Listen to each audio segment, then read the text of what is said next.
For decades, scholars claimed the Exodus was a myth, a beautiful story with no ground beneath it. But in the last 20 years, a series of discoveries has begun to crack that certainty.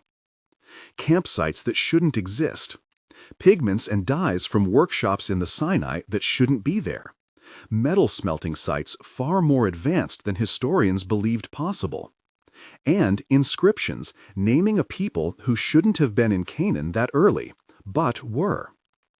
If these pieces are real, they challenge not only modern timelines, but the entire assumption that the Exodus is a legend.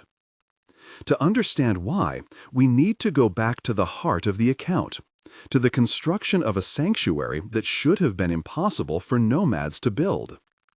They came with their hands full and their backs bent, bringing more than metal and thread. They brought stories, names, and the weight of what they had once been. In a sand-swept plain where the wind erased footprints by noon, a collection of offerings became the raw matter of a plan spoken on a mountain, a pattern given in a voice that left no room for mere improvisation. What had seemed to many a simple tent in the wilderness would be built instead as an architecture of holiness, precise, costly, mobile, and full of signs that any who looked closely would find hard to reduce to mere legend. If you will stay until the end, subscribe and click the bell so you do not miss what follows. If this account brings you questions or wonder, leave a mark of support and share so others may come to see. Now, listen to the work and the holy order that shaped it. Moses had stood long on the mount, and the design he received was given not in sketches of convenience, but in measures and materials. The people were told what to bring. They gave willingly. Gold, silver, bronze, ornaments, fine linen, dyed yarns were poured into the common cause. What followed was not the spontaneous handiwork of a wandering crowd, but the organized labor of a people set to make, with instruction and discipline, a tent suited for the presence that had walked among them. The pattern that Moses had seen on high came down in words, then in hands. Boards fit into sockets, curtains layered one upon another, the inner veil separating the holy from the holiest, the ark that would hold the covenant and bear the weight of the name of God. At the center of that making stood Bezalel, son of Uri of the tribe of Judah. The sacred text says he was filled with the Spirit of God, with skill, intelligence, and craftsmanship. An assertion that the narrative treats as not only theological but practical. What that looked like in the sand and smoke of the workshops was a daily confluence of inspiration and technique. Beside him worked Aholiab of the tribe of Dan, a teacher of weavers and embroiderers, whose hand guided looms and whose patience taught others to see pattern in the warp and weft. Together, they organized again, and turned an outpouring of jewelry, rings, bronze mirrors, and raw material into a coherent whole. Imagine the forges first, for it was heat and metal that marked the tempo of many nights. Men gathered clay furnaces, hollowed from the red earth, and stacked with charcoal made from the very acacia that grew stubbornly in the desert.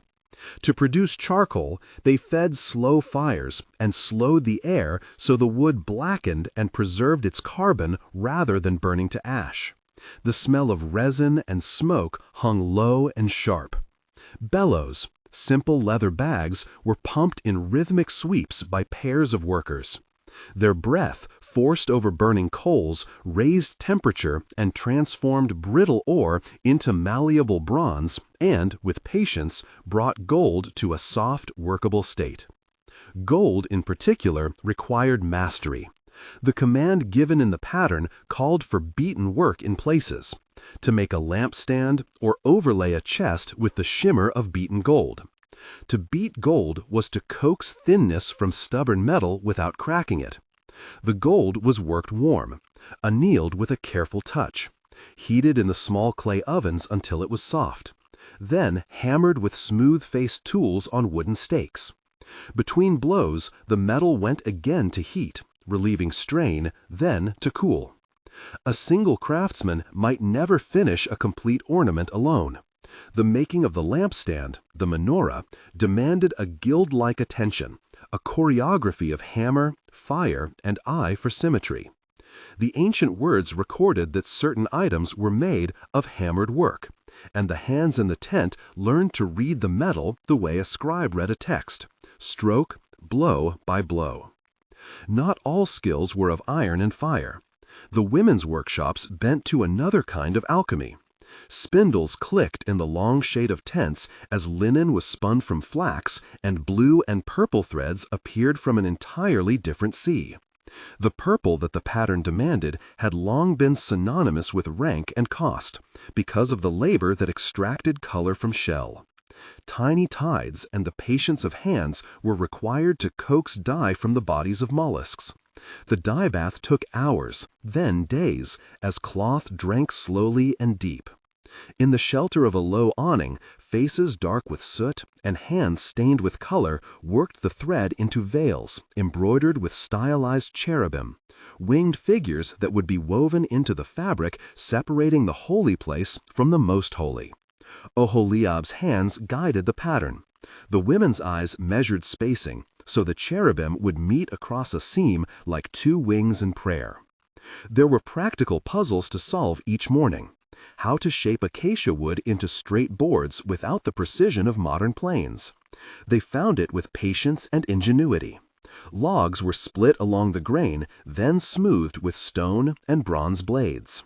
Mortise and tenon joints, primitive but effective, held boards upright in sockets of silver set into the ground, and the outward faces were overlaid with gold leaf, hammered thin until it became nearly translucent, a glow more than a covering. The altar's horns were carved and bound, the table for the showbread fitted with rings and poles so it could be carried. The sockets for the boards weighed and matched. Measures of cubits were kept in mind. A cubit as the length from elbow to fingertip, standardized by the leader's command as much as by the craftsman's eye. A remarkable element of the work was its social dimension. The people who had been bondsmen in Egypt arrived with skills learned there, metalwork and basketry, knowledge of dyes and of the loom. In the camp, their status shifted not by lineage but by task. An ex-slave who had once tended a brick kiln might now be entrusted with the tempering of a thin gold leaf, his hands steadier than his memory. Bezalel did not hoard gifts. The text speaks of him teaching, of leaders who instructed apprentices at the anvil and the loom. These micro-scenes, of a man showing a method of annealing to a younger worker, of a woman teaching a child to thread a shuttle, are the human embroidery that fills out the account between the more august directives. If the narrative of the making is a tapestry, then the donations were its warp. Gold from wives' earrings, silver from those who had made camels profitable in past years, bronze from the simplest plowshare now offered as a base for a sacred instrument. The distribution of gifts required sorting. Some items were clearly fit for melting, others preserved for ornament. There was a place of weighing, a bench where pieces were tested, where a small group judged the purity of metal by color and weight and the way it bent under a probe. Judas, a block of copper, might be melted into the base of the altar. A bracelet might be left whole to adorn the border, or to be taken apart and reworked into a fitting. Beyond the workshops lay the greater choreography, how to assemble a tent that could be trusted to carry the presence of God. The boards were set upright on silver sockets, the long curtains of fine linen went up, then layers of goat's hair, then ram skins dyed red, then the outer layer of fully weathered hide, an exterior that shielded the inner glory from the desert. The inner veil, thick with embroidered cherubim, separated the holy place from the most holy. In the innermost room, the ark, built of acacia wood and overlaid in gold, stood as both a container of the law tablets and a symbol of the covenant. The pegs and poles were made so the ark could be carried without touching the wood. The instructions were exact for a reason the people understood. Some places and some actions carried risk when approached with hands unwashed of awe. Throughout the making, there was a tension in the camp that might be summarized as fear held up by faith. The same mouth that gave offerings was the same one that wondered whether such a contrivance might be acceptable. Moises, who had relayed the pattern from the mount, performed inspections, a close look at joins, a test of dimensions against the pattern he had been shown. He did not perform liturgical theater. He checked that the work matched the precise directions that had been given. The people watched him. The artisans watched one another. At the edge of their daily toil lay the possibility of failure, not technical failure alone, but the more serious fear of divine disapproval. The law, the instructions, and the filling of the Spirit into Bezalel were the camp's counterbalance. They were reminded that skill sprang as much from the Lord as from calloused palms. It is tempting, from a modern perch, to separate the miracle of gifting from the grit of technique. Yet both are present in the record.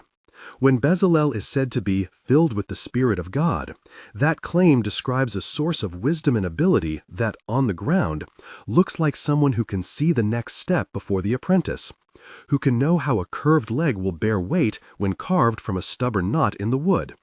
The Spirit's filling does not obviate work. It ordains it and directs it. The blessedness of labor appears where creativity, leadership, and community meet. Over weeks and months, the countless smaller moments gathered into full structures. The lampstand's arms reached out like stylized branches. The table held its pans for the breads that would speak of provision. The altar's face glowed with the remnants of incense. When the tents of work were emptied and the scaffolding taken down, the camp assembled for the true test, the putting together of what had been made. Assembly was a ritual of precision. Boards were slid into their sockets, curtains joined, poles passed through rings with practiced hands. The priests laid out garments. The peplum of the high priest was tested for sound, because along its hem hung small bells, the tinkle to announce movement in a place where silence guarded holiness. The breastpiece with its 12 stones, the 12 tribes set in color and sign, was fitted with cords of blue and gold. The whole camp watched as pieces were set, as the curtain that hid the most holy place was drawn into place, and the ark was set within. Then came the moment recorded with a language both simple and enormous. The cloud covered the tent of meeting, and the glory of the Lord filled the tabernacle. There are discoverable echoes of such moments elsewhere in the ancient world, images, texts that mention divine descent, but in this account the cloud served as both crown and seal. It validated the labor and made the mobile sanctuary something more than a beautiful construction. It became a dwelling fit for the presence that had guided and endowed the makers. What of modern discovery? The question at the title, "Did the Exodus happen?" is not an idle one, and the historical record outside the text raises questions for those who seek to align narrative and past. In recent generations, finds have complicated older assumptions and shown that the world behind the account was not as barren of skill or resources as some had once presumed. In the hills of the Central Highlands, settlements appear abruptly in the late Bronze to early Iron transition. This pattern has been read by many as the footprint of groups making a new social life in Canaan. People who could plausibly be the descendants and heirs of those who left Egypt. Stone and pottery, the shapes of houses, and the traces of hearths reveal a society learning to shape landscapes anew. Other discoveries speak more directly to the technical plausibility of the tabernacle's making. Excavations of workshops and smelting sites in the broader Sinai and southern Levant show that metalworking on a sophisticated scale was possible in the second millennium before the Common Era. Simple furnaces, copper smelting pits, and traces of charcoal fuel indicate communities capable of producing metal implements and decorative items of a quality that could be dedicated to sacred use. The presence of mollusk shells in coastal deposits and evidence of dye processing along certain shores confirm that deep, costly purple dyes were produced and circulated in the region, supporting the idea that dyed linen and purple threads could be obtained for a central sanctuary. When the material remains speak, they often say, "This was a world of artisans who knew their trades well." One particular inscription from a pharaoh's time, carved on hardened stone and boasting of victories in distant lands, contains a line naming people dwelling in Canaan. It is a sober, unexpected anchor in time that sets a people called Israel in the general vicinity in a century not far from the period suggested by tradition. Such traces do not map neatly onto each contour of the narrative, nor do they answer all questions for those demanding a modern historian's precision. What they do, however, is collapse a convenient skepticism that had once supposed the tale required technologies far beyond the age. Instead, these findings suggest that the technical components of the account, metallurging, dyeing, skilled weaving, the capacity to move precious things, were within the capacities of communities in the region. Yet, the archaeological record cannot, by itself, compel belief. It can only render the biblical claims plausible in a new way, showing that the economic and technical networks necessary for such a sanctuary were not figments of imagination, but part of a living economy. This reality changes some modern histories that once relegated the Exodus to poetic myth or gradualism. It forces a reassessment of how sudden cultural shifts and religious institutions emerge from the tangible labor of people who knew how to strike metal and weave threads of color. Returning to the camp, after the ark was set and the priestly vestments were donned, something else shaped how the community would live. The rule given that the tabernacle was to be mobile, lifted and carried as the cloud lifted. The sacred tent would be folded, carried on poles by the Levites, and reassembled at the camping place the cloud directed. That mobility required a discipline of packing and a humility in possession. Furniture needed to be portable, durable, and easily assembled by those who had sweat over its making. The people's efforts did not end with a single triumph. A new routine was born: to obey the movement of the presence. Where the cloud settled, Israel camped. When the cloud went up, they broke camp and followed. For many of the artisans, the tabernacle's acceptance was both a relief and a quiet vindication. The man who learned to anneal gold now carried a story of belonging. The woman who had dyed purple under an awning saw her work hang in the shelter where a new voice would be heard. Moses, who had been the steward of pattern, watched as the smoky veil of a rising cloud both masked and revealed the mystery that had guided them. The narrative closes its canonical circle in the plain. From giving to making to testing, then to divine acceptance, the work was shown to be both human industry and the fruit of divine gifting. There is one more thread. The tent would not be the final address of sacred presence. The mobile dwelling that the people carried in the wilderness would, in centuries hence, yield to a permanent house of stone in a capital city, Solomon's temple, which inherited forms and symbols from the tabernacle while transforming scale and permanence. The pattern that Moses carried down the mountain would echo in stone later, its ideas transposed into a new setting where permanence met politics and empire. The ark, from mountain to camp to temple, is the story of how presence shapes people and architecture alike. If this account has intrigued you, and you would like to see how the tabernacle's forms reappear in Solomon's later design, please subscribe, like, and share this channel. Check the linked exploration on the temple for a deeper look into that later work. The story of the tabernacle is not merely antiquarian curiosity. It is a testament to how craft and call, skill and spirit labor together so that a people may carry, visibly and tangibly, the truth they have received.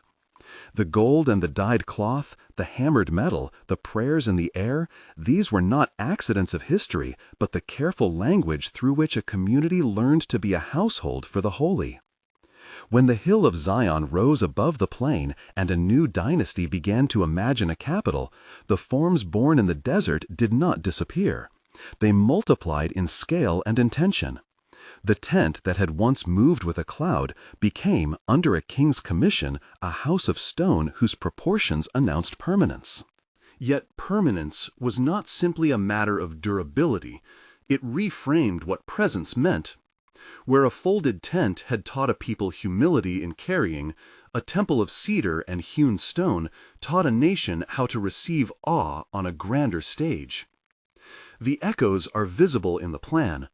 The veil that had separated the Holy of Holies in a portable tent returned as a woven barrier in the permanent house. The ark remained the center around which the sacred arrangement pivoted. Cherubim, wood carved and overlaid with gold, again bent over an inner throne. The menorah's form, the arrangement of altars, the use of gold and bronze, the colors of purple and scarlet, these were not mere repetitions, but translations. The artisans who had once tended to an intimate, movable center were now summoned to work at a scale of imperial ambition. Logs of cedar arrived from Lebanon, handled by mariners and caravans. Gold came as tribute and was hammered under new roofs. Stone was quarried and dressed by crews organized in ways that a nomadic camp could not have conceived. This reconfiguration required new labor patterns and new institutions.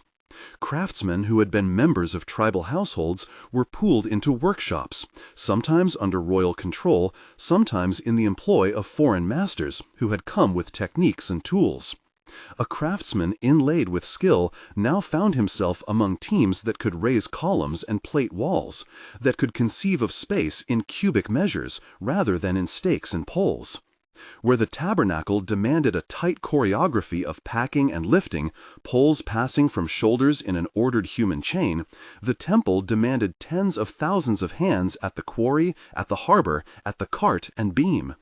The same ingenuity that annealed gold in a tent now judged the best joinery for a palace-sized beam. Theological meaning shifted alongside technical practice. The mobile sanctuary had insisted that God's presence could be a companion in vulnerability. The community carried the locus of the sacred through the uncertain landscape. The house of stone made visible a promise of stability. Psalms and royal inscriptions celebrated Jerusalem as the appointed place, and liturgy adapted accordingly. Pilgrimage and centralized sacrifice became practices that shaped national identity.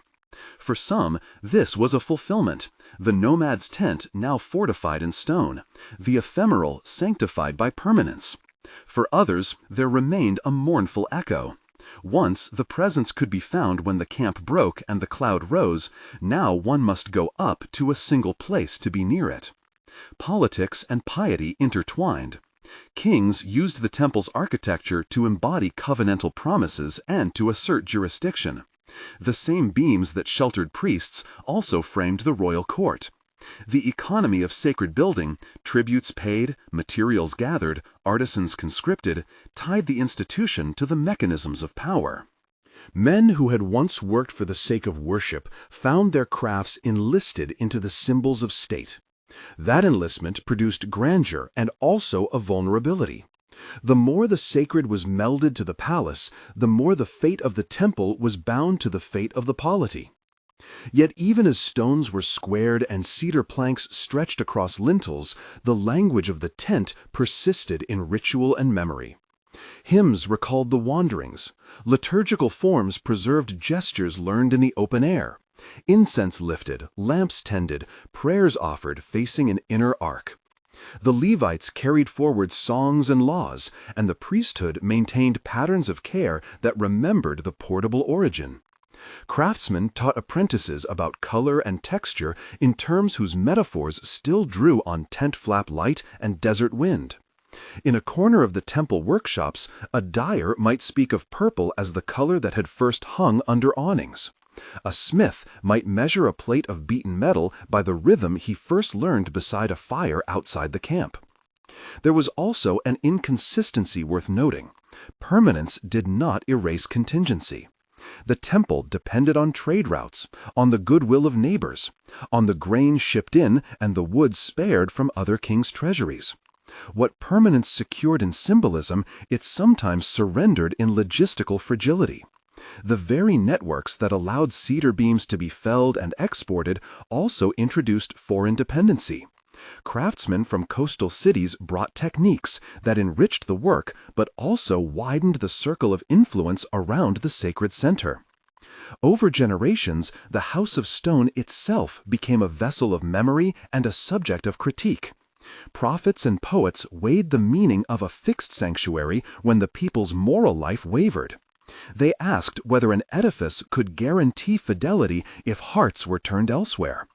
The tension between place and practice, a tent that taught dependence versus a temple that offered a throne, became a recurring motif in the spoken life of the nation. This dialectic ensured that conversations about worship always contained an element of architectural imagination. How does form shape faith?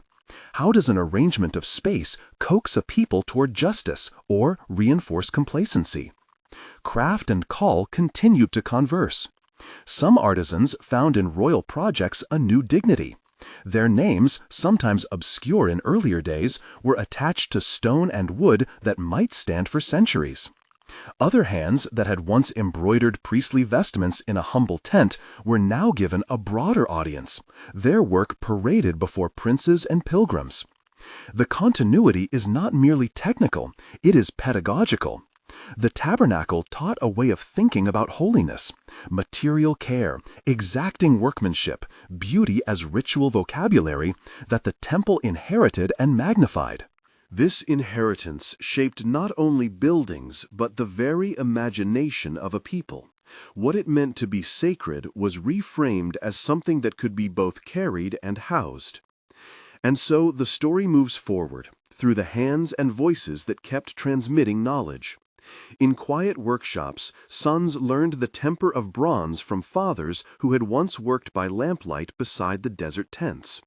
In ports, foreign artisans exchanged know-how with local smiths, improving techniques while carrying old metaphors with them. In the liturgical calendar, seasons of pilgrimage and sacrifice sustained an ongoing rehearsal of the forms invented long ago on a mountain slope. The tent's mobility had taught the people to carry memory. The temple's permanence taught them how to gather it in one place and let generations read it like a book carved in cedar and stone. The lineage of form, pole to pillar, veil to woven curtain, lampstand to golden branch, reminds us that sacred architecture is never only about stone or cloth.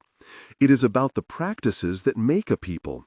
The craftsmen and the worshippers together wrote an ethic of presence, how to ordain the ordinary into the service of the holy, how to let skill be sacrament, how to let labor sing.